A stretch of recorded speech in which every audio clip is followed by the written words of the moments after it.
ওযু করার পরে জিজ্ঞাসা করলেন, পানির বোতল বা পানির এই লোটা বদনা কে রেখেছে এখানে পাত্রটা? হযরতে আব্দুল্লাহ বিন আব্বাস নবীজির আপন চাচাতো ভাই, ছোট মানুষ, এসে বলে, ভাই আমি রেখেছি। বিশ্বনবী ওই সময় ওই ছোট বালকের মাথায় হাত দিয়ে দোয়া করেছিলেন। দোয়াটা হাদিসের পাতায় এত বেশি আকারে হাইলাইট আছে। আল্লাহর নবী বলেছিলেন, মাবুদ তুমি একে দিনের গভীর জ্ঞান দান করো। তামাম দুনিয়াতে যত মুফাসসির আসবে কিয়ামত পর্যন্ত নবীজির এই দোয়ার কারণে এই লোকটাকে আল্লাহ মুফাসসিরদের সম্রাট বানিয়ে দিয়েছে। এখানে রাইসুল মুফাসসিরিন বলা হয়। তিনি তাফসিরে কাবিরের ভেতরে সিন শব্দের 5টা অর্থ দিয়েছেন। আপনি তাফসিরুল কোরআন মাহফিল লিখে দিয়েছেন। আমরা চেষ্টা চালাবো তাফসির আকারে কথা বলার, নাকি আমার মন মতো বলবো? সিন শব্দের 5টি অর্থ। প্রথম অর্থ হচ্ছে সাইয়্যিদুল আলামিন। সিন মানে সাইয়্যিদুল বাশার, সিন মানে সাইয়্যিদুল কাউনাইন, সিন মানে সাইয়্যিদুল আম্বিয়া, সিন মানে সাইয়্যিদুল মুরসালিন। জয়পুরহাটবাসী ক্লাস চলছে, খুব খেয়াল করে কথাগুলো নেওয়ার চেষ্টা করেন। আমি ডেলিভারি দিলে আপনি যেন রিসিভ করতে পারেন, ওই রকম প্রিপারেশন নেন। মালয়েশিয়াতে যতগুলো অনুষ্ঠানে আমরা কথা বলতে গেছি, মিজান ভাই দেখেছি বারবার বলেছে, মোবাইল যাদের আছে পকেটে রাখেন। একেবারে আমার দিকে অ্যাটেনশন নিয়ে এমন ভাবে থাকবে মানুষ যেমন মাছ ধরার জন্য বসে থাকে। থাকতে পারবে না ঘন্টাখানেক, সব বন্ধ, কথাবার্তারা তো দূরের কথা, এদিকে ওদিকে তাকাবেন না, কারণ এটা ইবাদত চলছে। আমি যে পয়েন্টগুলো বলবো একটা বুঝবেন না, সকালবেলায় কাশিয়াড়া বাজারে বসে গবত করবে না, কি বলে গেল, হয়তো রাজনীতি হয়ে গেল। আপনি দেখেন তো রাজনীতি হয় কিনা। প্রথম অর্থ হচ্ছে সাইয়্যিদুল আলামিন, আলম না। এই পৃথিবীতে এখন স্বাধীন পরাধীন মিলে রাষ্ট্রের সংখ্যা 228টা। কয়টা? আমার মনে হচ্ছে কয়েকদিন পরে 235টা হবে। 7টা বাড়তেছে। কথা বলেন, আমি কি ইয়াকি মারছি? 7টা বাড়ছে না? পাকিস্তান থেকে আমাদেরকে ওরা 1 ভাগ করে আলাদা করে যদি ওরা আমাদের বন্ধু হয়, তা আমরা 7 ভাগ করে দিচ্ছি, আমরা বড় বন্ধু। আপনি কি বুঝে চিল্লাচ্ছেন নাকি আন্দাজে? বিশ্বনন্দিত মুফাসসির আল্লামা সাইদি রাহমাতুল্লাহ আলাইহি উনি বলেছিলেন না, বাবরি মসজিদ যেভাবে টুকরা টুকরা করেছে ভারত, ওইভাবে আল্লাহ ওদেরকে টুকরা টুকরা করবে। আমার তো মনে হচ্ছে তার এই স্বপ্ন এখন বাস্তবে রূপ নিচ্ছে। 228টা রাষ্ট্র থেকে এখন কিছুদিনের ভেতরে শুনবেন রাষ্ট্রের সংখ্যা পৃথিবীতে 235টা।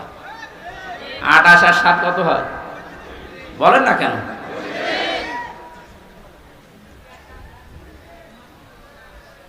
এখানে উঠে বসেন, কেউ এখানে আসবেন না, কেউ যাবেন না। না, এই ডিস্টার্ব হলে আসলে আমার ক্লাস করার অভ্যাস নেই ওইভাবে। একটু সাহায্য করেন আমাকে।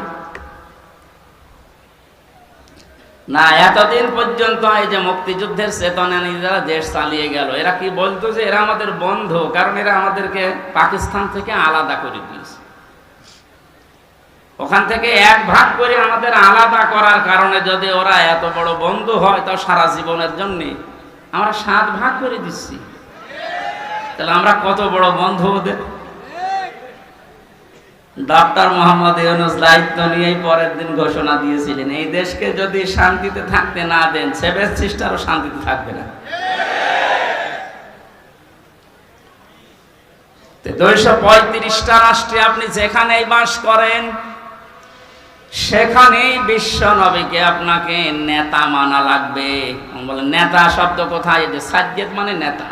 কিছুক্ষণ আগে আপনি আরবিতে বললেন না, আল্লাহুম্মা সাল্লি আলা সাজ্জেদিনা, হে আল্লাহ তুমি রহমত নাজিল করো আমাদের নেতার উপরে। আমাদের নেতার নাম কি? আল্লাহ বলেন তুই নিজে বললি, আলা মুহাম্মদ, মুহাম্মদের উপরে। এই জন্য আল্লাহর ঘোষণা দেওয়া আদর্শ বা নেতা এই পৃথিবীতে মাত্র একজন আছে, তার নাম মুহাম্মদুর রাসূলুল্লাহ। কেউ যদি এই পৃথিবীতে 235টা রাষ্ট্রে বাস না করে বলে আমি মঙ্গল গ্রহে থাকি, সেখানেও আপনাকে মানা লাগবে, কারণ সাইয়্যিদুল আলামিন। কেউ যদি বলেন আমি চাঁদের দেশে থাকি, সে দেশেও আপনাকে রাসূলুল্লাহকে নেতা মানা লাগবে। বিশ্ব নবী বাদ দিয়ে অন্য কেউ আপনার নেতা হতেই পারে না। কেন বারবার এই শব্দটা বলছি? এটা যদি শুধু দুনিয়ার সাথে সম্পৃক্ত হতো, এই যে কোরআন আমার সামনে, আল্লাহর কসমের শব্দ আমি এতবার উচ্চারণ করতাম না। এই সম্পর্ক কিন্তু আখিরাতের সাথে। নারী হোক আর পুরুষ হোক, তার একমাত্র আদর্শ হওয়া লাগবে বিশ্বনবী। মানুষকে যখন কিয়ামতে আল্লাহ তুলবেন, প্রতিটি মানুষকে বিচারের প্রথম ধাপে আল্লাহ ডাক দেবেন তার সামনে একা একা, অকুল্লুহুম আতিহি ইয়াউমাল কিয়ামাতি ফারদা। সূরা মরিয়ম 16 নম্বর পারা 10 নম্বর পৃষ্ঠার 15 নম্বর লাইনের শেষ নাম্বার রুকু 95 নম্বর আয়াত। আল্লাহ পাক বলেন কিয়ামতে প্রতিটি মানুষ আমি ডাক দেব বিচার করার জন্য, স্রেফ একা একা। কয়জন করে? কেউ থাকবে না।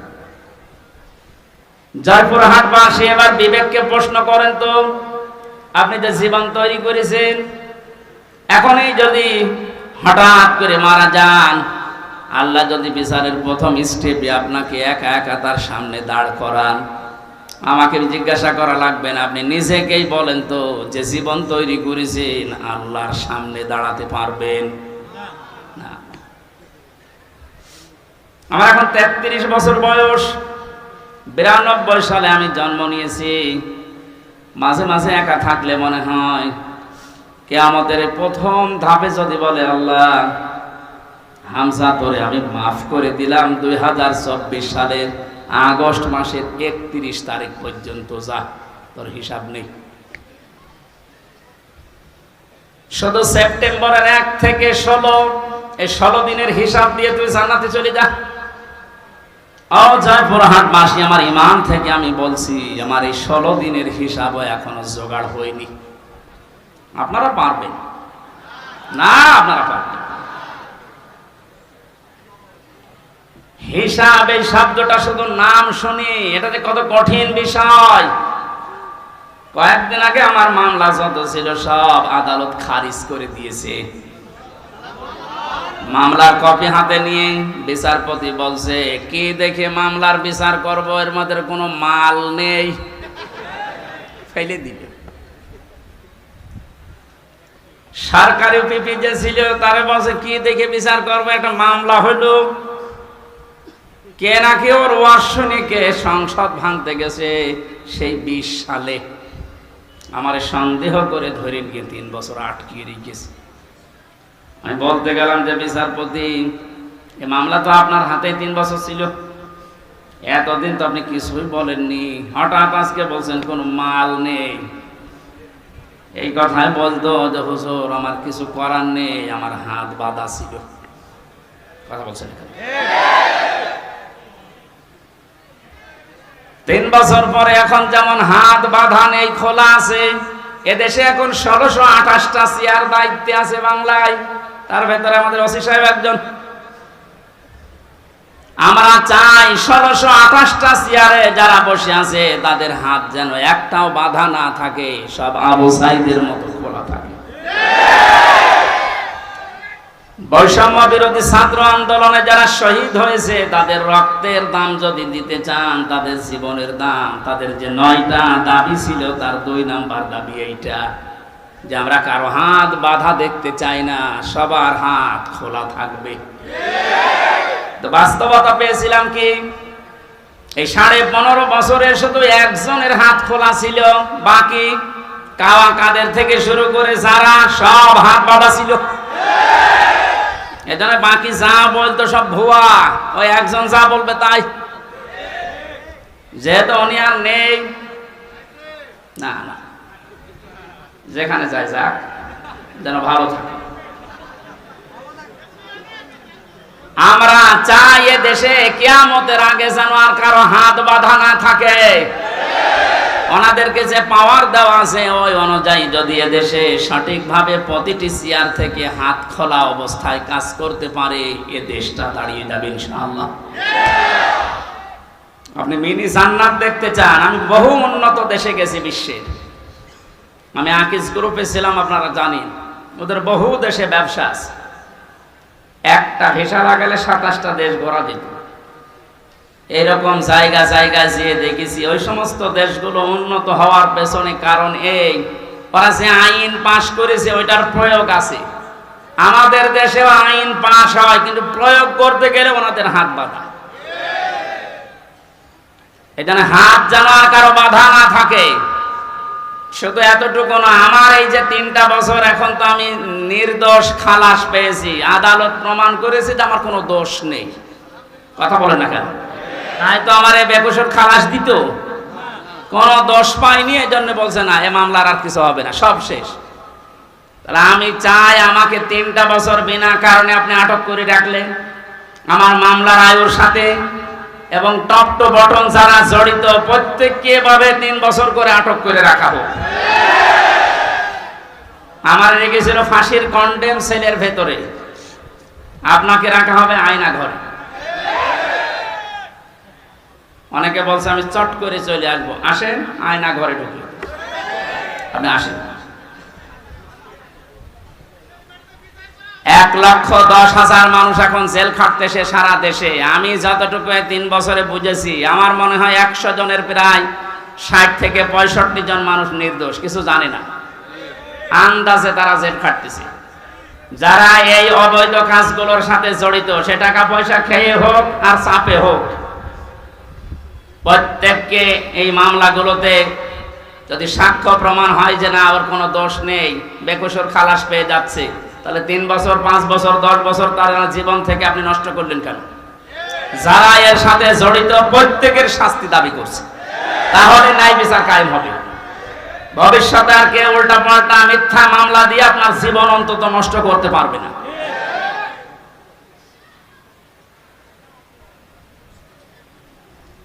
হিসাব বড় কঠিন জিনিস। আমি যখন আসছিলাম আদালত থেকে, হঠাৎ ব্যক্তি নিয়ে আসতেছে হাজী সেলিম, নাম শুনে বোঝা যাচ্ছে আল্লাহর ওলি হবে। বলছে চরিত্র শয়তান অত নিচে নামে না, হাওমাও করে কাঁদতেছে। আমার তো মনে হচ্ছিল ওই সময় ওর সামনে আমি, আমার যতটুকু বাস্তবতা দেখে মনে হচ্ছে আদালতকে যেন, কথা তো বলতে পারে না, নৌকা বলতে গেলে হৌকা বলে ফেলে, কথা বের হয় না। যদি কথা বলতে পারতো ভালোভাবে, ও বলতো আদালত আমার যত কিছু আছে সব আমি দিয়ে দিলাম, আমারে ছেড়ে দিল। কিয়ামতের ময়দানটাও ঠিক এইভাবে আল্লাহ সাজাবে। আল্লাহ পাক বলেন ওয়াসাহিবাতিহি ওয়া আখিহি ওয়া ফাসিলাতিহি আল্লাতী তুবি। মানুষ তার নিজের ভাইকে, তার নিজের স্ত্রী সন্তানকে, তার জ্ঞাতি গোষ্ঠীকে, তার বংশের লোক, তার দলীয় লোক, তার আত্মীয় স্বজন, যত যারা সাহায্য করত, তাকে আশ্রয় দিত দুনিয়ায়, সবাইকে আল্লাহ সামনে নিয়ে বলবে আল্লাহ এগুলো সব দিয়ে দিলাম মুক্তিপণ হিসাবে, তুমি আমারে কিছু বলবা না। কথাটা কি মিথ্যা মনে হচ্ছে? সূরা মাআরিজের আয়াত, আল্লাহ নিজে নাজিল করে জানিয়েছে মানুষ এটা বলবে। আমিও হতে পারি, আপনিও হতে পারেন, কিয়ামতে বলা লাগবে আল্লাহ আমার এই মেয়েকে আমি দিয়ে দিলাম। এই আয়াতটা যখন আমি জেলখানায় থাকতে পড়েছিলাম, তখন ছোট মেয়েটার বয়স 1 বছর মাত্র। সবচেয়ে বেশি মনে পড়ত ওর কথা। মাঝে মাঝে চিন্তা হতো আল্লাহ এর প্রতি আমার যে ভালোবাসা, দুর্বলতা, মহব্বত তুমি তৈরি করে দিয়েছো, কিয়ামতে এই ফারিহা জান্নাতকেও নাকি আমি বলবো আল্লাহ এরেও দিলাম মুক্তিপণ হিসাবে। এটা আমার কেমন লাগে, আমার বিশ্বাস হতে চায় না। কিন্তু কিয়ামতের ভয়াবহ যে দৃশ্য আল্লাহ নিজে ফুটিয়ে তুলেছেন, তখন মনে হয় না ফারিহা না, ফারিহার মাকে পর্যন্ত বলা লাগবে আল্লাহ এরেও দিয়ে দিলাম।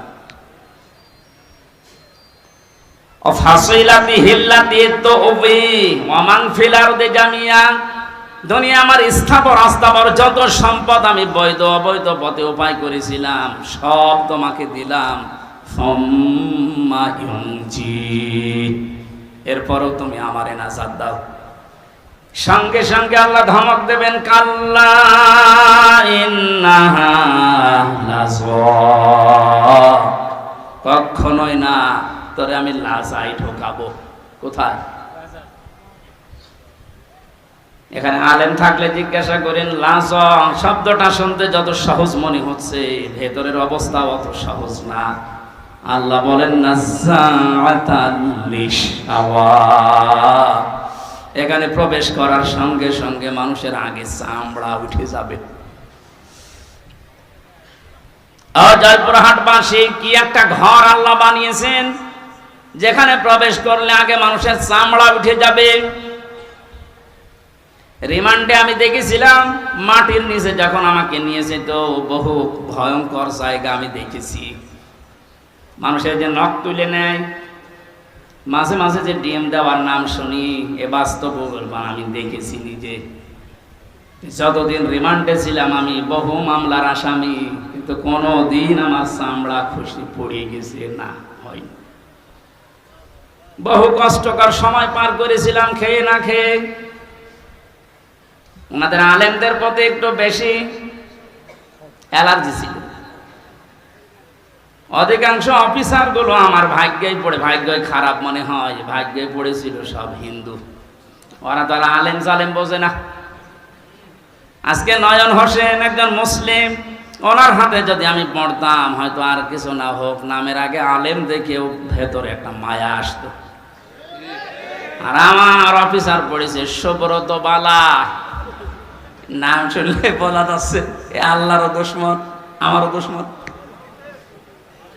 ওর মনে তো আর আমার প্রতি কোনো মায়া দয়া নেই, তারপরে ওরে উপর থেকে যা বলেছে ও তাই করবে।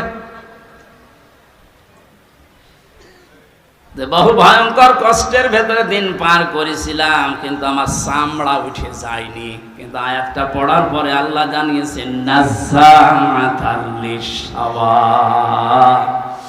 এমন একটা ঘর আমি বানিয়েছি লাজা, এখানে ঢুকলে আগে চামড়া খসে যাবে। কি ভয়ঙ্কর হতে পারে আপনি বলেন? কাদেরকে জাহান্নামে লাজা ডাকবে? তাদউ মান আদবার ওয়া তাওয়াল্লা ওয়া জামাআ ফাআওয়া, যে মানুষগুলোকে সত্যের দিকে আহ্বান করা হয়, সত্যকে সত্য জানার পরও যারা অহংকার করে, এতবার করে, মুখ ফিরিয়ে চলে যায়। আর এই চরিত্রের মানুষ বাংলাদেশে বেশি। ও জানে যে এটা সত্য বিষয়, সত্য পথ, এরপরও হিংসা করে, অহংকার করে মানতে চায় না। খালি দেখে যে এটা তো আমার দলীয় লোক না, এ তো আমার বাবার মুরিদ না, তখন আস্তে করে মুখ ফিরিয়ে চলে যায়। এই যে সত্যকে আপনার মন বলছে যে এটা সত্য পথ, এটা সঠিক পথ, শোনার পরে জানার পরও যদি আপনি মুখ ফিরিয়ে চলে যান, আপনাকে আল্লাহ প্রবেশ করাবে লাজায়। কোথায়? কি ভয়ঙ্কর তথ্য আল্লাহ দিলেন, দেখলেন না? চামড়া খসে যাবে আগেই। 2 নম্বরে জামাআ ফাআওয়া, দুনিয়ায় যারা মাল সম্পদ, অর্থ সম্পদ শুধু জমা করে আর কি করে সংরক্ষণ করা যায় এই চিন্তা ভাবনায় থাকে। এই 15.5 বছরে যারা টাকা পয়সা জমিয়েছে, আপনি দেখেন তাদের দিকে, কোনদিন ঘোর অক্ষরও ভেবেছিল যে এভাবে আমার হঠাৎ করে হারিয়ে যাবে? ভাবে না। যারা জমা করেছেন বৈধ অবৈধ না দেখে শুধু জমিয়েছেন জমিয়েছেন জমিয়েছেন, আর কি করে সংরক্ষণ করা যায়, এটা স্থায়ী করা যায় সেই চিন্তা ভাবনা করে শুধু স্থায়ী করার চিন্তা। দেশে জায়গা নেই, বেগম পাড়া বানিয়েছে, সুইস ব্যাংকে রেখেছে টাকা। অনেকের কত টাকা সে নিজেও জানে না। এখন কিছু কিছু মানুষ ধরা পড়ছে, দেখছেন না? বালিশের ভেতরে টাকা, ফ্রিজে টাকা। একটা মানুষের চলতে কত টাকা লাগে বলেন তো? এই যে দরবেশ, কি হবে তারা টাকা দিয়ে বলেন? এখন তো ঠিপি পচা ডিম খাচ্ছে।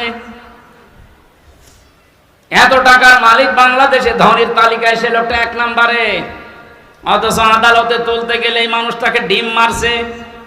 কত বড় রাগ হলে আদালতে তোলার সময় মানুষের লাথি মারে বলেন। আমরাও তো নিয়েছিলাম আদালতে, আমাদেরকেও নিয়েছে ওইভাবে, মাজায় দড়ি দিয়ে হাতে হ্যান্ডকাপ দিয়ে মনে হচ্ছে ছাগল গরু নিয়ে যাচ্ছে। কিন্তু হ্যাঁ, আমি দেখেছি যে অফিসারগুলো আদালতে তোলার সময় আসতো, এই প্রশাসনের এই মানুষগুলো চোখের দিকে তাকিয়ে দেখেছি, ওরা মনে মনে কাঁদতেছে। ওদের শুধু উপরের নির্দেশ আর হাত বাঁধা ছিল, এই জন্য কিছু করতে পারে নাই। নাম নিতে এখন আর বাধা নেই। গারদখানায় বহু অফিসারকে আমি পেয়েছিলাম মুসলিম, ওরা নিজেরা চুরি করে যায় নামাজ নিয়ে এসে আমার বলতো, হুজুর আপনি নামাজ পড়ে নেন। নিজেদের হালাল টাকা, অবৈধ টাকা না, জানে যে অবৈধ টাকা দিলে খেতে যাবে না, নিজেদের বেতনের টাকাগুলো দিয়ে গরিব মানুষ কয় টাকায় বেতন পায়, ওখান থেকে একটা ছোট্ট রুটি, ছোট্ট পাউরুটি এনে বলতো সারাদিন কিছু খাননি খান। কঠিন বিপদের সময় যে মানুষগুলো সাহায্য করেছিল, বিশেষ করে আমার আব্দুল আলী কারাগারের ভেতরে এবং ওই গারদখানায়, ওই মানুষগুলোর জন্য এমনিতেই মন থেকে কান্না চলে আসে। দোয়া করি আল্লাহ তুমি তাদেরকে সর্বোচ্চ জায়গায় পৌঁছিয়ে দাও, তাদের জীবনের অভাবগুলো দূর করে দাও। যে চরিত্র দুইটার কথা বললাম আছে বাংলাদেশে, আপনি মিলান, যাদেরকে সত্যের পথে টাকা হলে অ্যাবাউট টান করে চলে যায়, আর যারা শুধু সম্পদ জমা করে আর হিসাব নিকাশ করে যে কত হচ্ছে, এই চরিত্রের মানুষ দেশে আছে না নেই? এখানে বলেন, এই মানুষগুলো আমরা দাঁড়াবো আল্লাহর সামনে। আমি তো বললাম আমার 16 দিনের হিসাব এখনো ঠিক হয়নি, আর আপনার 16 বছরের হিসাব কি করে ঠিক করে রেখেছেন? এইটার হিসাব আসলে মানুষের জীবন পাল্টানো সহজ। ওই যে মক্কার লোকগুলো যারা মানুষ খুন করতো, জেনা করতো, মানুষের সম্পদ ছিনতাই করতো, ওদেরকে যখন নবীজি এই ভয়টা তৈরি করেছিলেন যে জবাব কিন্তু দেওয়া লাগবে, এই মানুষগুলো এতে পরিবর্তন হয়ে গেছে, যারা নারীর ইজ্জতের জম ছিল তারা নারীর ইজ্জতের পাহারাদার হয়ে গেছে। আমরা এই দেশে এইটাই করতে চাই, কিন্তু এটা করার জন্য যেটা লাগবে তার নাম কোরআন। এটা বাদ দিয়ে মানুষের চরিত্র সংশোধন করা সম্ভব না, এইটাই আমরা চাচ্ছি। মানুষগুলো যারা চিন্তা করে, রাহাজানি করে, যারা জেনা করে, মদ খায়, এই মানুষগুলোর ভেতরে জবাব দেওয়া লাগবে। এই টেন্ডেন্সি যদি আমরা এই সমস্ত অনুষ্ঠানগুলো করে করে ঢুকিয়ে দিতে পারি, যারা চিন্তাই করছে তারাই সম্পদের পাহারাদার হবে ইনশাআল্লাহ। নবীদের যুগে যারা হয়েছিলেন তারাও তো মানুষ না ফেরেশতা? তারা যদি হতে পারে এই কোরআনের দ্বারা, আমরা পারবো না ইনশাআল্লাহ? তাহলে কিয়ামতে আপনি দাঁড়াবেন সর্বপ্রথম আল্লাহর সামনে কয়জন করে বলেন বলেন? এখানে আমি 8টা শিক্ষা নিয়ে আসতে চেয়েছি। প্রথম নম্বরে আপনার জীবনে যেন একটা ধাক্কা লাগে, না আমি একটু থেমে যাই, আমি কি নিয়ে হাজির হচ্ছে। এখনই যদি চোখ বন্ধ হয়ে যায়, আমার তো এখনই দাঁড়ানো লাগবে। দ্বিতীয় নম্বরে, কত মানুষ আমাদের এই ভারত, বাংলাদেশ, পাকিস্তানে বহু জায়গায় আমি ঘুরেছি, মানুষের ভেতরে এই টেন্ডেন্সি, এই বিশ্বাস, এই কথাকে যেন ঢুকিয়েছে যে কোনো চিন্তা নেই, কিয়ামতের ময়দানে বাবা আছে। এরকম বিশ্বাস নেই দেশে? আপনাদের এই রংপুর, রাজশাহী, রংপুর এই সমস্ত বিভাগগুলোতে একটু কম আছে, এগুলো বেশি চট্টগ্রাম, সিলেটে। ওরা এত ভক্ত বাবার, আমার মনে হয় রাসূলুল্লাহকে অত ভালোবাসে না।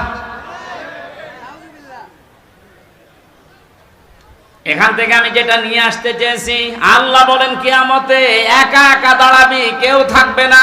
তাহলে এই কথা দিয়ে যারা আপনাকে ধোঁকা দিয়ে বোকা বানাচ্ছে যে চিন্তা নেই বাবা থাকবে, এটা ডাহা মিথ্যা কথা বলেন।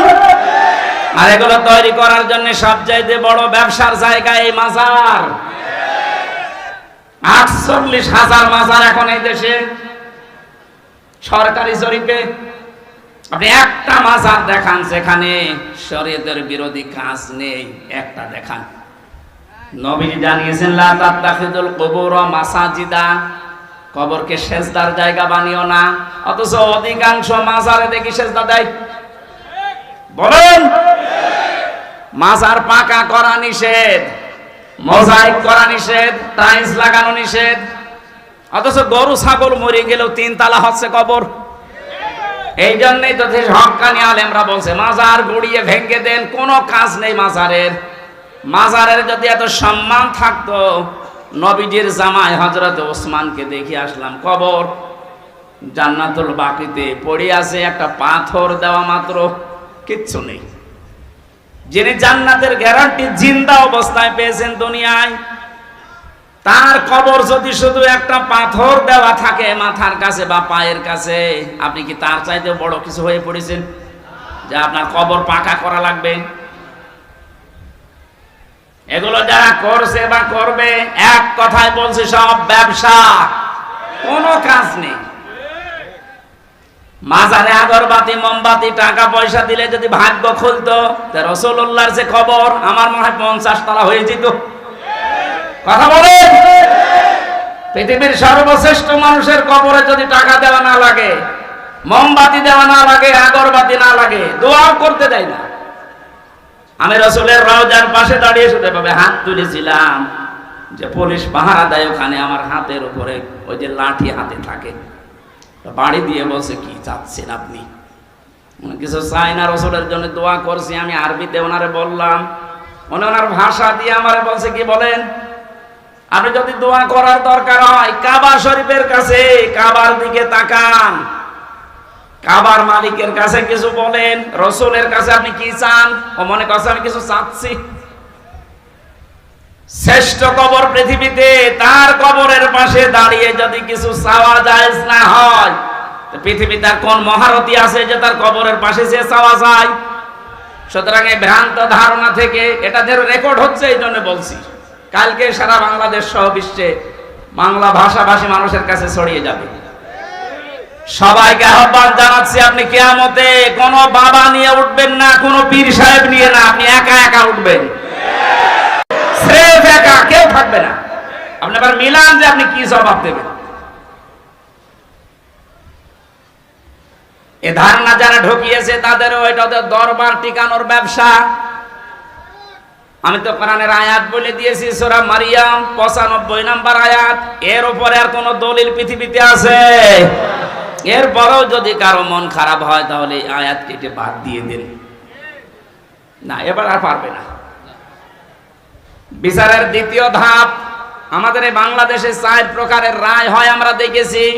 এই জয়পুরহাটের জেলা আদালত যেটা আছে, এখানে ম্যাজিস্ট্রেট কোর্টে একটা রায় হয়, এরপরে জজ কোর্টে আবার রায় হয়। এখানে যদি আপনার রায় বিপক্ষে যায়, আপনি হাইকোর্টে যান ঢাকায়, হাইকোর্ট থেকেও যদি আপনি ন্যায় বিচার না পান, মনে করেন আমি অবিচার হয়েছে আমার প্রতি, আপনি আর একটা কোর্টে যান, সুপ্রিম কোর্টে যান। এর উপরে আর কোন কোর্ট এ দেশে আছে? বলেন বলেন। তাহলে বাংলাদেশের রায় হয় কয় প্রকার? আল্লাহ পাক যে রায় দেবেন কিয়ামতের ময়দানে, যে ধাপ বানিয়েছেন, আমাদের যেমন 4 ধাপ, আল্লাহর রায় হবে 2 ধাপ। প্রথমে আল্লাহ আপনাকে ডাকবে স্রেফ একা একা, দ্বিতীয় নম্বরে আপনাকে এবার আর একা ডাকবে না। এইটা বোঝানোর জন্য আমি পর্যন্ত এসেছি, শুনতেছেন? কিয়ামতে এবার আল্লাহ মানুষকে, প্রতিটি মানুষকে ডাক দেবে, ইয়াউমা নাদউ কুল্লা উনাসিম বিইমামিহিম। সূরা বানী ইসরাঈল 15 নম্বর পারা 8 নম্বর পৃষ্ঠার 3 নম্বর লাইনের 72 নম্বর আয়াতের প্রথম অংশে আছে। এটা তাফসিরে ফি জিলালিল কোরআনে আছে। আমি বিশ্ববিদ্যালয়ে থাকাকালীন যত তাফসির মিলিয়েছি, এই ইমামিহিম এই শব্দের সাথে 42টার উপরে আমি দেখেছিলাম ইংরেজি সহ। প্রতিটি মুফাসসির আয়াতের ব্যাপারে এক কথাই দিয়েছেন। আল্লাহ পাক বলেন কিয়ামতের ময়দানে প্রতিটি মানুষকে বিচারের দ্বিতীয় ধাপে আমি ডাক দেব তার নেতার সাথে। কার সাথে? বলেন বলেন। এবার আমার প্রশ্ন আপনার বিবেকের কাছে, এদিকে তাকান। প্রথম ধাপ তো শেষ, আপনি কি করবেন আপনি জানেন আর আল্লাহ জানেন। আমি তো বললাম আমারটা মিলানো সম্ভব হচ্ছে না, তার 16 দিনের। আপনি 16 বছর 32 বছর 45 বছর 60 বছর মিলাবেন কি করে বলেন? আপনার তো এখনই কান্নাকাটি শুরু করা দরকার। ওই বিবেক যেহেতু আপনার মরে গেছে, এবার দ্বিতীয় ধাপে আসেন তো। আপনাকে এবার আল্লাহ একা ডাকবে না, অবশ্যই কোরআনের আয়াত সত্য 100 ভাগ না 98 ভাগ? বলেন বলেন, 100 ভাগ সত্য বিশ্বাস করেন তো? তাহলে আল্লাহ এবার আপনাকে ডাকবে আপনার ইমামের সাথে। এখানে ইমাম মানে নেতা, ইমাম মানে কি? আপনি বলেন যে নেতার পেছনে আপনি স্লোগান দিচ্ছেন, যাকে আদর্শ বলে ঘোষণা দিচ্ছেন যে আমার নেতা তোমার নেতা, এই নাম বলে যাকে আপনি রায় দিচ্ছেন, সাপোর্ট দিচ্ছেন, যার পক্ষে সুপারিশ করেন, সাফাই গান, কিয়ামতে ওই লোকটা আপনার সামনে থাকবে, আপনি পেছনে। কি মনে হয় আপনার যে নেতার পেছনে আপনি ঘোরেন, যার আদর্শ মতো চলেন, ওর যে চরিত্র, ওর যে সুরাত সিরাত, ওরে আল্লাহ দেখলে মাফ করবে বলে মনে হয়? দেখলেন, এখনই বলছেন তো ধরা খাবে।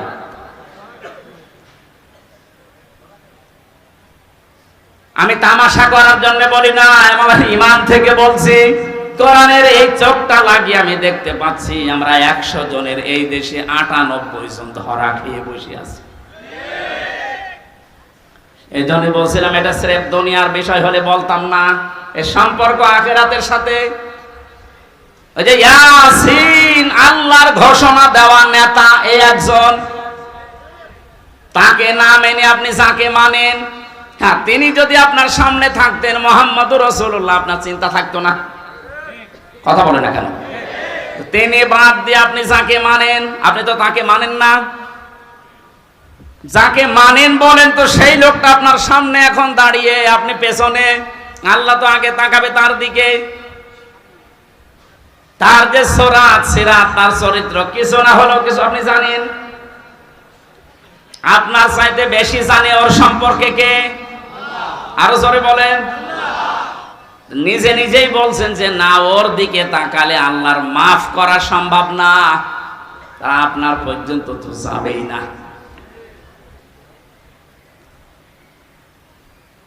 আমার ভয় হচ্ছে এই কারণে যে আমরা না জানি ওই ময়দানে অধিকাংশ মানুষগুলো দাঁড়িয়ে থাকে কিনা। আল্লাহর ঘোষণা দেওয়া নেতা যেহেতু মুহাম্মদুর রাসূলুল্লাহ, আর উনি শুধু বাংলাদেশের জন্য না, ভারতের জন্য না, তামাম দুনিয়ায় যত রাষ্ট্র আছে যেখানেই বাস করেন, আপনাকে বিশ্ব নবী নেতা মানা লাগবে। এতদিন শুনেছেন যে ইয়াসিনে সূরা পড়লে 10 খতম কোরআন শরীফে সওয়াব হয়, কিন্তু এর ভেতরে 83টা শিক্ষা আছে। আমি একটা একটা করে কেবল 5টা বললাম। 83টা শিক্ষা আপনার প্র্যাকটিক্যাল লাইফে জীবনে আগে সেট করা লাগবে। এরপরে আমি এদিকে পড়েই গেলাম, নেকি হয়েই গেল, তো নেকি কি কি থাকবে কোথায়? নেকি তো থাকছে না ধরে রাখার জন্য। এমন একটা বিশ্বাস, এমন একটা কথার দ্বারা নেকি সব শেষ। কথা বলেন। এই কোরআনে আল্লাহ 500 শরীয়তের বিধান দিয়েছেন। কয়টা? তার ভেতরে এটা একটা। ইয়াসিন হে নেতা, এটা একটা। এরকম কত আছে বলেন বলেন। কেন 500টা বলেন তো? আমি এবার শিক্ষিত মানুষদেরকে বলছি, যত ফরজ ইবাদত আছে দুনিয়ায়, প্রত্যেকটা ফরজ ইবাদতের কিছু মৌলিক বিষয় আলাদা করা আছে। এই যে নামাজ ফরজ না? বলেন না কেন? নামাজ পড়তে গেলে 13টা ফরজ লাগে, ভেতরে আর বাইরে মিলিয়ে। আমি ওসি সাহেবকে বলছি 12টা ফরজ আদায় করে উনি নামাজ পড়লো, একটা ফরজ আদায় করেনি, ওনার সওয়াব হবে কয়টা? কথা বোঝার পরে বলবেন ওনার সওয়াব কয়টা হবে? কিচ্ছু হবে না, 0, শূন্য। এখন যদি বলেন না বাস্তবতার সাথে তো মিলছে না, আমি তো 12টা করেছি, অন্তত 5টা সওয়াব দেন, হবে? কারণ আপনি বাদ দিয়েছেন কি? বলেন বলেন। ওয়াজিব আছে 14টা, 13টা আদায় করেছেন, একটা আদায় করেননি, আপনার নামাজ হবে না? নামাজ হবে, কিন্তু জরিমানা দেওয়া লাগবে। সরসেজদা বলে না? সরসেজদা মানে কি? জরিমানা। সরসেজদা মানে কি?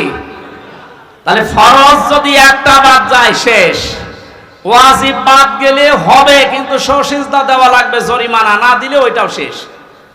বাকি আছে নামাজ ভেঙ্গে যায়, নষ্ট হয়ে যায় 19টা কারণে। কয় কারণে? এর একটা কারণ যদি পাওয়া যায়, 18টা ঠিক আছে, নামাজ থাকবে না ভেঙে যাবে? আরো জোরে বলেন। এটা যেমন সহজভাবে বুঝলেন, নামাজের ভেতরে অমৌলিক কিছু জিনিস আছে যেগুলো না হলেও নামাজ হয়ে যাবে।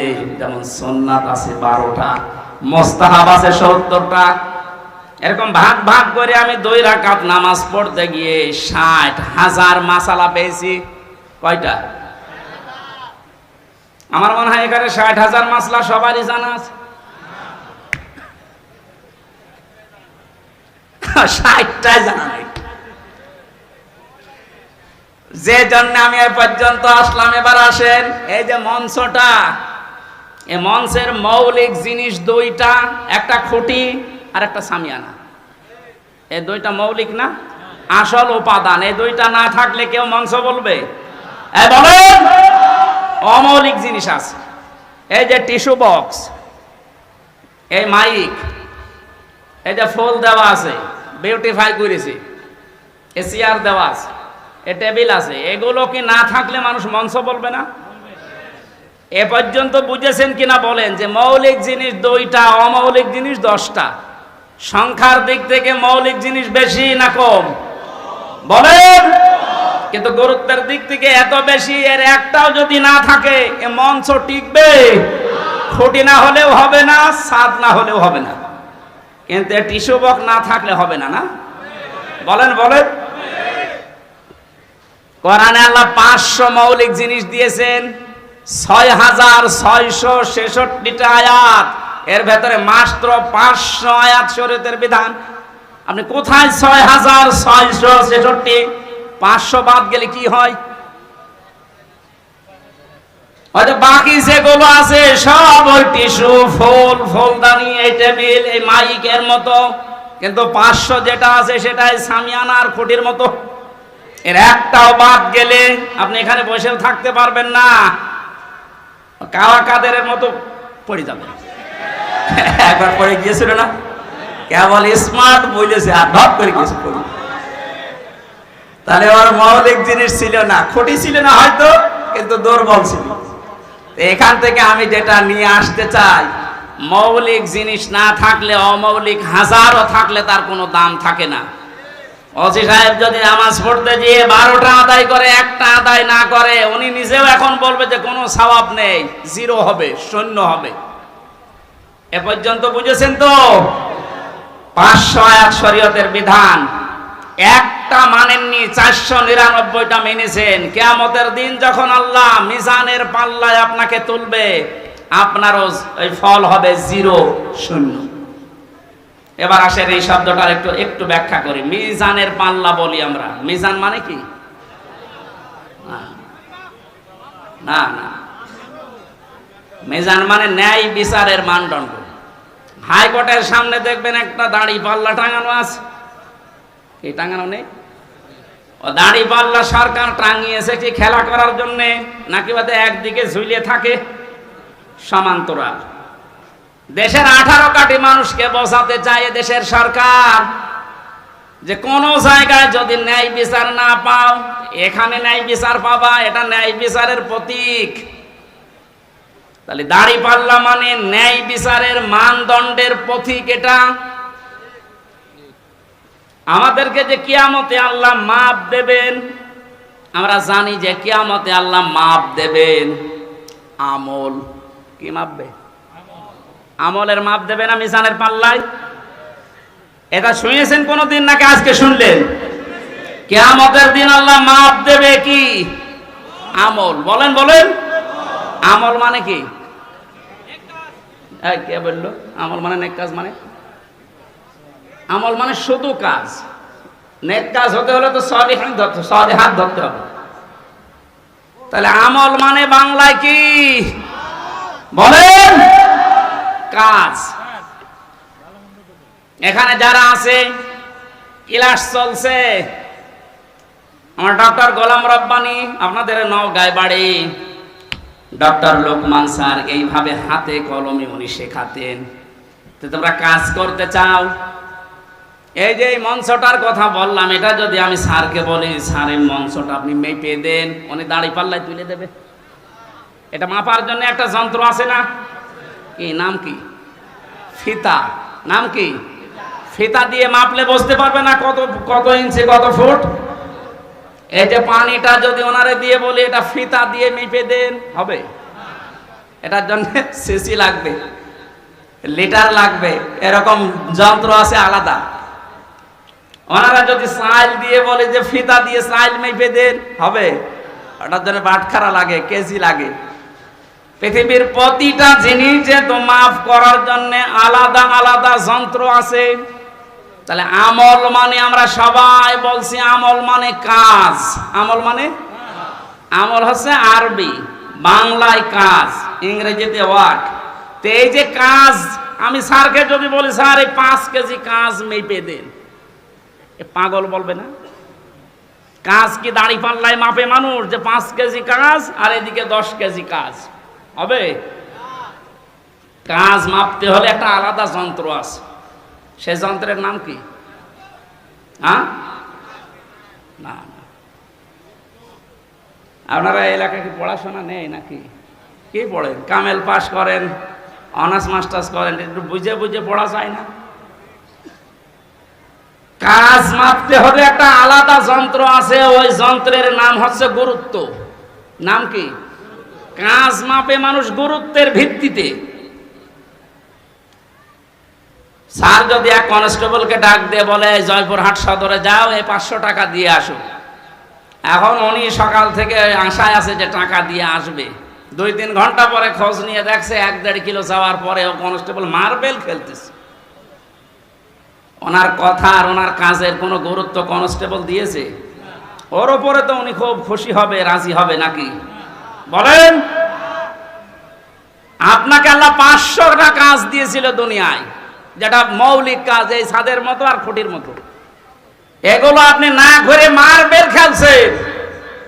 পরবর্তীতে যখন আল্লাহ দেখছে এ কি করে, এই গুরুত্বপূর্ণ কাজগুলো না করে ও মার্বেল খেলছে, ওনার মতো আল্লাহর রাগ হওয়া সম্ভব না। আপনার জীবনের যে মৌলিক কাজ, এটা গুরুত্বের ভিত্তিতে আল্লাহ মাপবেন।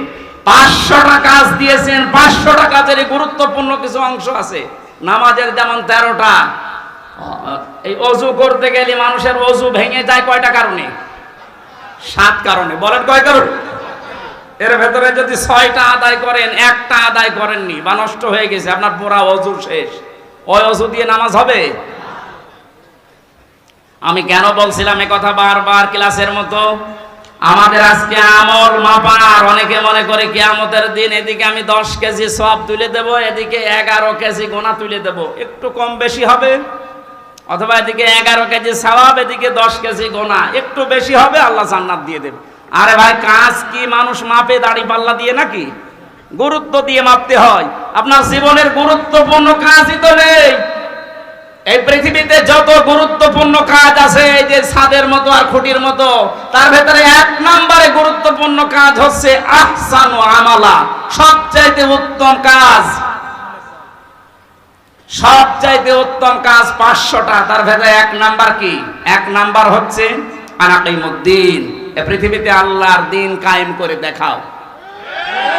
এইটার নাম শুনলে যাদের কাছে রাজনীতি মনে হয়, দুনিয়ার কাজ মনে হয়। হযরতে মুসা তাহলে ভুল করেছিল? হযরতে ঈসা ভুল করেছিল? ইব্রাহিম নবী ভুল করেছিল? নূহ নবী ভুল করেছিল? মুহাম্মদ রাসূলুল্লাহ ভুল করেছিল? ওনারা তো এই কাজ করতে গিয়ে 27টা যুদ্ধের নেতৃত্ব দেওয়া গেছে। আপনি এই কাজের কথা শুনলে খালি দুনিয়ার কাজ মনে করেন, রাজনীতি মনে করেন, মানে আপনার তো মৌলিক কাজই হাতছাড়া হয়ে যাচ্ছে। ফুল দিয়ে এসব দিয়ে কি করবেন? আমি আশা করি কথা বোঝাতে পেরেছি। এরপরও যদি কেউ না বোঝার ভান করে থাকেন, এদিকে আসেন, আসেন, আপনাকে চট করে ঢুকিয়ে নি, আসেন।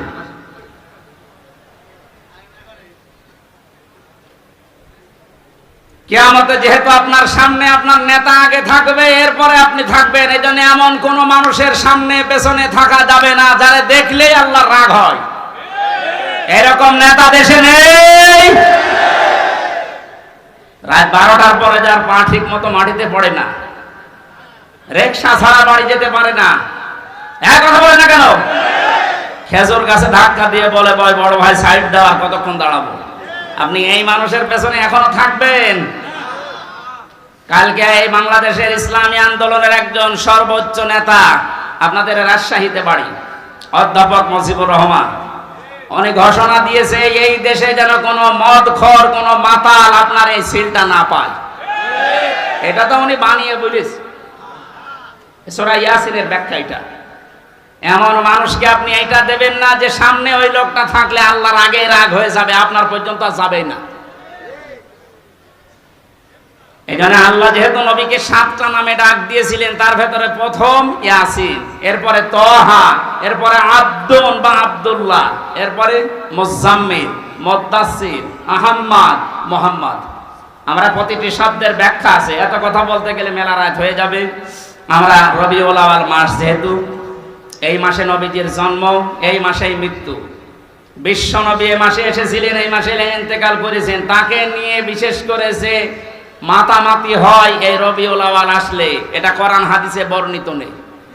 আমাদের রাষ্ট্রীয়ভাবে একদিন ছুটি দেওয়া আছে মিলাদুন নবী, নবীর জন্ম বৃত্তান্ত আলোচনা করার জন্য না। নবীর জন্ম বৃত্তান্ত আলোচনা করার জন্য রাষ্ট্রীয় শোকের দরকার নেই, রাষ্ট্রীয় ছুটির দরকার নেই। নবীজি যেটা দিয়ে দেশ চালিয়েছিলেন, এইটা কিভাবে চালানো যায় সেই পদ্ধতি আবিষ্কার করে, তাহলেই হবে রবিউল আউয়াল পালন করা। আপনি কি একজন সাহাবীর চাইতে বেশি ভালোবাসা মহব্বত রাসূলুল্লাহকে দিতে পারবেন? বলেন। এই যে মিলাদ নিয়ে যারা আজ মাতামাতি করে, আমি কালকে বগুড়া ছিলাম, খালি মিলাদ নিয়ে যেভাবে মিছিল লাগিয়েছে এরা বুঝে করুক না বুঝে করুক আমি ওটা জানি না, কিন্তু বাস্তবতা হচ্ছে শুধু যদি কেউ মিলাদ মানে জন্ম, মিলাদ মানে কি? শুধু জন্ম নিয়ে কেউ যদি আনন্দে থাকে সে জাহান্নামে যাবে, শুধু জন্ম নিয়ে। কারণ নবীজির ইন্তেকালের 600 বছর পরে এই মিলাদ আবিষ্কার করেছে মানুষ। তাহলে এই 600 বছরে তো মিলাদ হয়নি দুনিয়ায়, ওরা জান্নাত যাবে না? বলেন। আপনি এই 600 বছর পরে কোথায় পেলেন এটা? ইসলামের ভেতরে নতুন কিছু আবিষ্কার যে করে সে বেদাত করে, আর বেদাত করলে সে গোমরাহ, আর গোমরাহ হলে সে জাহান্নামী। আপনি একটা কথা খণ্ডন করতে পারবেন? এবার আসেন আমি দলিল দিচ্ছি। দুইজন চাচা ছিল নবীজির জন্মে খুশি, একজন আবু লাহাব আর একজন আবু তালেব, এরা আপন চাচা। এই দুইজন এত বেশি খুশি হয়েছিল নবীর জন্মে, যারা সংবাদ দিয়েছে তাদেরকেও আজাদ করে দিয়েছে। আর আবু তালেবের জীবনী পড়েছি, ও নিজের সন্তান আলীকে কাছে রাখতো না, কিন্তু ভাতিজা মোহাম্মদ এতিম, বাবা নেই মা নেই, এই জন্য নিজের কাছে রাখতো। এত আদর করেছে, বলতো ভাতিজা আমি তোমার ধর্ম মানি না, কিন্তু তোমার শরীরে কেউ আঘাত করুক এটা আমি বেঁচে থাকতে সহ্য করব না। তা আপনি আর কি করেন বলেন তো? নবীর জন্ম আসলে সেই লোকটার দিকে তাকান, ও জীবন পর্যন্ত দেওয়ার মতো এইরকম মহব্বত করতো রাসূলকে। তো মারা যাওয়ার সময় নবীজি যখন বললেন ইয়া আম্মি আবি তালিব লা ইলাহা ইল্লাল্লাহ হাজ্জুল লাকা ইনদাল্লাহি ইয়াউমাল কিয়ামা, বুখারী শরীফের হাদিস।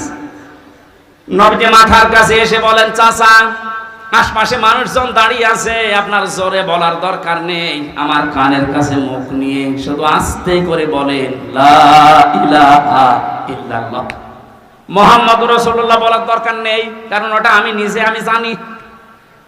আপনি শুধু আল্লাহর একাত্মবাদের স্বীকৃতি আমার কানে শোনান, কারণ আমি সাক্ষী, আমি শাহেদ। আমি কি? শাহিদা ওয়া মুবাশশিরা ওয়া নাযীরা, এই শব্দগুলো কোরআনে নেই। আমি যে সাক্ষী, কিয়ামতে তো বলা লাগবে। আপনি শুধু আমার কানের কাছে একটু বলেন যে লা ইলাহা ইল্লাল্লাহ, আর কিছু বলা লাগবে না, কাউকে শোনানোরও দরকার নেই। এরা যদি বলতে পারেন কিয়ামতের ময়দানে আমি নবী আপনাকে আল্লাহর দরবারে ঝগড়া করে জান্নাতে নিয়ে যাব, বলে নাই। ডাক দিয়ে বলছে ভাতিজা আমি তোমাকে ভালোবাসি, কিন্তু তোমার এই কালেমা, তোমার এই আদর্শ আমি মানতে পারলাম না, তুমি আমারে মাফ করে দিও। অজয়পুর হাটবাসী, মাফ করার মালিক নবীজি না আল্লাহ? আরো জোরে বলেন। এত ভালোবেসেছিল, জন্মে খুশি হয়েছিল এই যে আবু লাহাব আর আবু তালেব। কই তাদের জীবনে পড়েন দুইজনে জাহান্নামী, আগুনের ফিতা লাগিয়ে দেবে পায়ের নিচে, মাথার মগজ পর্যন্ত ফুটবে। তারা শুধু জন্মে খুশি ছিল, মিলাদে খুশি ছিল। সিস্টেম অপর পৃষ্ঠায় দেখুন আরো দুইজন আপন চাচা, হযরতে আব্বাস আর একজন হযরত আমির হামজা রাদিয়াল্লাহু তাআলা আনহুমা। এই দুইজন চাচা শুধু জন্মেই খুশি ছিল না, জন্মের সময় তো তারা খুশি হয়েছে, সবচেয়ে বেশি খুশি হয়েছে এই দুইজন চাচা নবীর আদর্শে। হযরত হামজা নবীর আদর্শ মানতে গিয়ে নিজের জীবন দিয়েছে, ৭০ টুকরা হয়েছে, তারপরও পিছপা হয়নি। কথা বলে না কেন? হযরতে আব্বাস নিজের জীবন দিয়েছে নবীর আদর্শ গ্রহণ করে। তিনি বলেছিলেন মান যাকা তামাল ঈমান, তোমরা যদি ঈমানের স্বাদ পেতে চাও, মান রাদিয়া বিল্লাহি রব্বা, আল্লাহকে রব পেয়ে খুশি থাকো, আবিল ইসলামি দীনা, ইসলামকে জীবন ব্যবস্থা হিসাবে পেয়ে খুশি থাকো, আমি মুহাম্মাদুর রাসূলুল্লাহ সাল্লাল্লাহু আলাইহি ওয়াসাল্লাম নাবিয়্যা ওয়া রাসূলা। রাহু মুসলিম, মুসলিম শরীফের হাদিস। নবীজিকে, বিশ্ব নবী মুহাম্মদুর রাসূলুল্লাহকে নবী এবং রাসূল পেয়ে খুশি থাকো। হযরতে আব্বাস আর হামজা এই দুইজন চাচা নবীর শুধু জন্মে না, তাদের সিরাতে সুরাতে তাদের আদর্শ পেয়ে খুশি, এজন্য এই দুইজন চাচাই জান্নাতি। সুতরাং আজকে আমাদের সময় এসেছে, রবিউল আউয়াল মাস 1 বছর পরে আসবে, শুধু নবীর জন্মের কথা শুনে মিলাদ দেবেন, জন্মের আলোচনা করবেন, খিচুড়ি জিলাপি খেয়ে শেষ করে দেবেন না। আপনার যদি পালন করতেই হয় প্রত্যেক সোমবারে একটা করে রোজা রাখেন। কথা বলবে কেন? আর যদি সর্বোচ্চটা মানতে চান হযরত হামজার মতো, হযরত আব্বাসের মতো তার আদর্শ মেনে নেন। আল্লাহ আমাদেরকে মেনে নেওয়ার তৌফিক দিন, বলেন আমিন। এই নবীর জীবনী থেকে একটা পাঠ, আমি 27টা পাঠ বলেছিলাম না, একটা পাঠ আজকে আলোচনা করছি। আচরণ, নবীজির আচরণ ব্যবহারটা কেমন ছিল আর আমাদেরটা কেমন, এটা আমি বাস্তবের সাথে আজ মিলাবো। সূরা আলে ইমরান 159 নম্বর আয়াত, একটা মাত্র আয়াত পড়েছি। এই আয়াতের ভেতরে যা আছে তাফসীর আকারে বলার চেষ্টা চালাচ্ছি, নাকি শেষ করে দেব? জবান খুলে কোরআনের আয়াতে প্রবেশ করেন। আউযু বিল্লাহি মিনাশ শাইতানির রাজিম, বিসমিল্লাহির রহমানির রহিম। ফাবিমা রাহমাতিন মিনাল্লাহি লিনতা লাহুম ওয়ালাউ কুনতা ফাসসান গালিযাল কলবি লানফাদ্দু মিন হাওলিক ইলা আখির আয়াত। সূরা আলে ইমরান নামকরণ আছে, ঐতিহাসিক প্রেক্ষাপট আছে, শানে নজুল আছে, এই আয়াতের ব্যাকগ্রাউন্ড আছে। এগুলো বিভিন্ন মাহফিলে তাফসিরে আপনারা সহজে পেয়ে যাবেন। আমরা এবার মূল শিক্ষায় যাচ্ছি। আল্লাহ পাক বলেন, হে নবী, আমি দয়া করে আপনার অন্তরের ভেতরে, আপনার অন্তরটা মোলায়েম, কোমল, সহজ, সরল, সফট করে বানিয়েছি। কঠোর হতেন, কর্কশ ভাষী হতেন, তাহলে আপনার কাছে মানুষ ভিড়তো না, আপনার আশপাশ থেকে মানুষ সব চলে যেত। আপনি যেহেতু নরম দিলের মানুষ, মানুষদেরকে আপনি ক্ষমা করেন আর তাদের জন্য ক্ষমা চান। কোন কাজ করতে হলে যারা অধীনস্থ আছে তাদের সাথে পরামর্শ করে করবেন। কাজটার যখন সিদ্ধান্ত নেওয়া হয়ে যাবে তখন ভরসা করবেন একচ্ছত্রভাবে আল্লাহর উপরে। যারা ভরসাকারী তাদের আল্লাহর উপরে ভরসা করাই উচিত। এইটা বাংলা অর্থ ছিল। এবার আমরা তাফসিরে যাই। নবীজিকে আল্লাহ এত কমল, এত সফট একটা হৃদয় দিয়েছিলেন, তার যে আচার ব্যবহার গুলো, আল্লাহ পাক তার আচার ব্যবহার প্রমাণ করতে গিয়ে একটা নাম দিয়েছেন, খুলুকুন আযীম। হে নবী, আপনি মহান চরিত্রের উপরে প্রতিষ্ঠিত। জোরে বলেন সুবহানাল্লাহ। নবীজির যে আচরণগুলো ছিল, প্রথমে শিশুদের সাথে ধরেন, এটা বাচ্চাদের সাথে যার যে আচরণ, হাদিস প্রমাণ করছে। নবীজি রাস্তা দিয়ে যখন হেঁটে মসজিদে নববীতে কাবা শরীফে যেতেন, রাস্তার আশেপাশে বাচ্চারা খেলাধুলা যারা করত, বিশ্বনবীকে দেখলে নিজের মা বাবা বড় ভাই সব ছেড়ে নবীর কাছে ছুটে আসতো। আমাদের ভেতরে চরিত্রটা অনেকের নেই।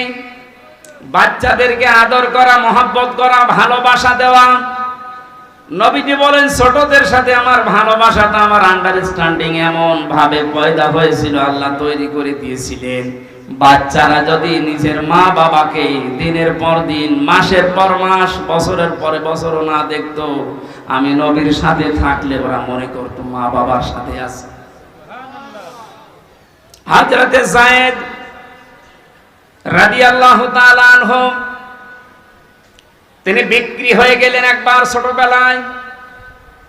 ভাগ্য তাকে খাদিজাতুল কুবরার কাছে পৌঁছিয়ে দিয়েছে। হযরতে খাদিজা তার স্বামী মুহাম্মদ রাসূলুল্লাহর কাছে উপহার দিলেন যে কামে কাজের লোক হিসাবে আপনাকে দিলাম, আপনি খেদমতের জন্য নিয়ে নেন। 7 দিন হয়ে গেছে। হযরতে যায়েদের বাবা এবং চাচা খবর পেয়েছে মক্কাতে মুহাম্মদ রাসূলুল্লাহর কাছে আছে তার সন্তান। জয়পুরহাটবাসী একটু নিজের জীবনের সাথে মিলান তো। নিজের আপন চাচা, আপন বাবা এসে বলছে, মুহাম্মদ শুনতে পেরেছি আমাদের সন্তান তোমাদের কাছে আছে, ফেরত দিয়ে দান।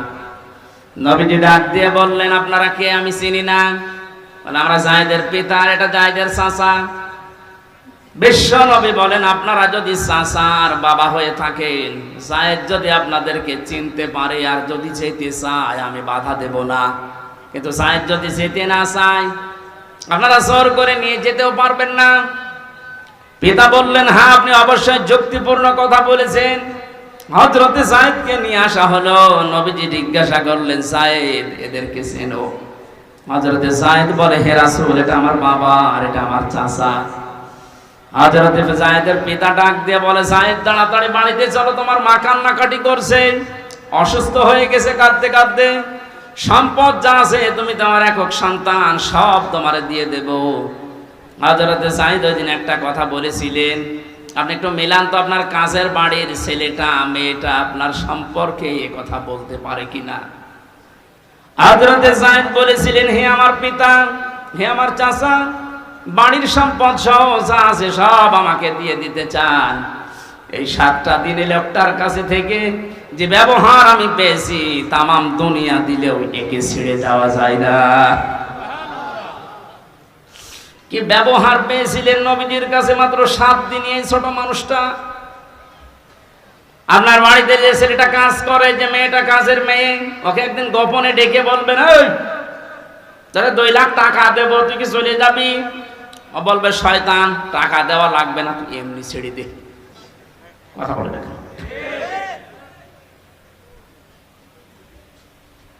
হযরতে আনাস ডাক দিয়ে বলে, আমি কাজের মানুষ ছিলাম, আমার মা উম্মে সুলাইম নবীজি যখন মদিনায় হিজরত করে আসে, তখন আমার মা আমাকে হাদিয়া দিয়েছিল।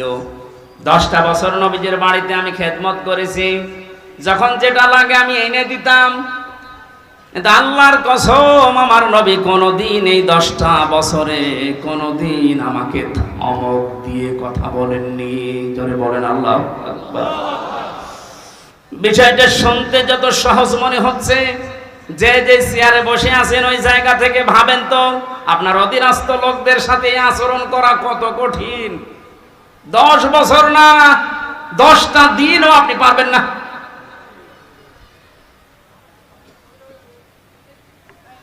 অনেক থানাতে আমি এই সেই 13 সাল, 14 সাল, 15 সাল, এই সালগুলোতে আমি থানাতে বেশি থাকতাম। ওসি সাহেব, এই যে কনস্টেবল, যে লোকটা অস্ত্র নিয়ে গেটে দাঁড়িয়ে থাকে, এর সাথে যে আচরণটা করে, মাঝে মাঝে আমার মনে হতো, আল্লাহ, এই কনস্টেবল যদি ওই চেয়ারে বসে, আর আল্লাহ তুমি ওরে যদি ওখানে কনস্টেবল হিসাবে দাঁড় করিয়ে রাখো, ও যে ব্যবহার করলো কিছুক্ষণ আগে, ওইটা যদি ওর সাথে করতো, আমার মনে হয় ঘৃণায় মরে যেত।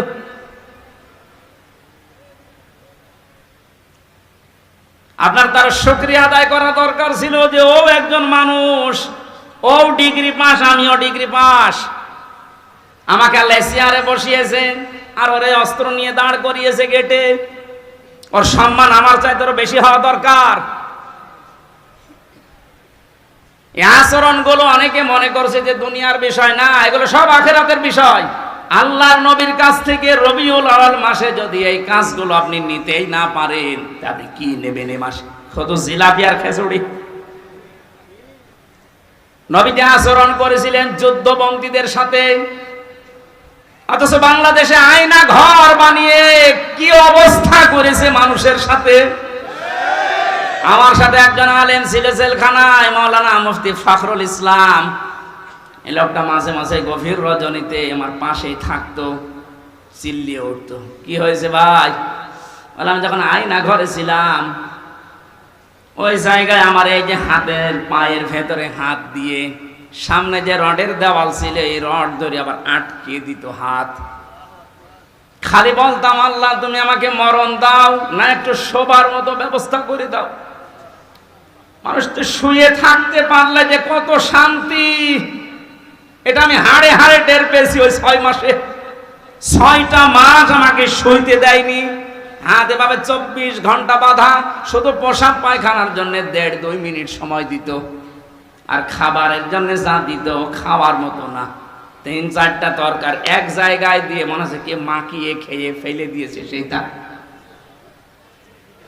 মানুষের শরীর যে খারাপ হয়ে যায় তার বাস্তব প্রমাণ দেখেননি ব্যারিস্টার আরমানের? ও চেহারা কি হয়ে গেছে। আমি 10 দিন ছিলাম মাটির নিচে মাত্র, তাই আমি নিজেকে চিনতে পারছিলাম না। আর সে 8 বছর, অথচ বিশ্বনবী যুদ্ধবন্দী যারা সাহাবীদেরকে বলতেন নিজেরা না খেয়ে থাকবা, যুদ্ধবন্দীদেরকে ভালো খাবারটা খাওয়াবা।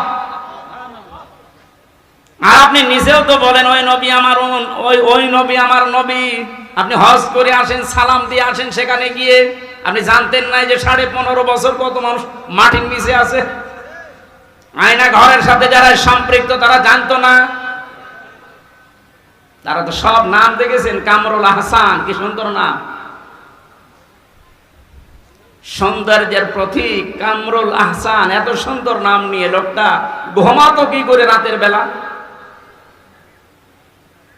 আয়না ঘরের দৃশ্যগুলো তো অবশ্যই আপনি মাঝে মাঝে যেয়ে দেখে আসতেন। দেখে আসার পরে আপনি কি ঘরে এসে স্ত্রীর কাছে ঘুমাতে পারতেন? আমার তো ঘুম হবে না। 2 দিন 5 দিন 10 দিন হলে হয়, 8 বছর 10 বছর একটা মানুষ কবরের মতো জায়গা। রাত দিন বোঝা যায় না, কখন আজান হয় কখন নামাজ হয় কিছুই জানে না। আন্দাজে নামাজ পড়তাম,